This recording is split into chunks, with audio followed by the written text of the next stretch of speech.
3 రోజుల క్రితం నిజామాబాద్లో సిసిఎస్ కానిస్టేబుల్ ఎంపల్లి ప్రమోద్ కుమార్ విధి నిర్వహణలో వీరమరణం పొందారు.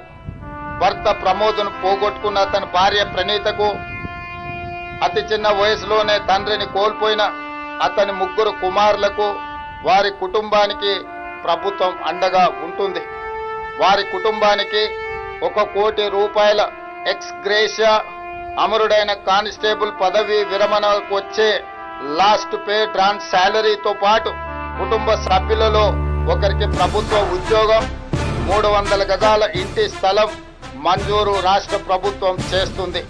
వీటితో పాటు పోలీసు భద్రత సంక్షేమం నుండి 16 లక్షల ఎక్స్ గ్రేషియా, పోలీసు వెల్ఫేర్ నుండి 8 లక్షల రూపాయల ఎక్స్ గ్రేషియాను ప్రమోద్ కుటుంబానికి చెల్లించి వారి కుటుంబానికి రాష్ట్ర ప్రభుత్వం అండగా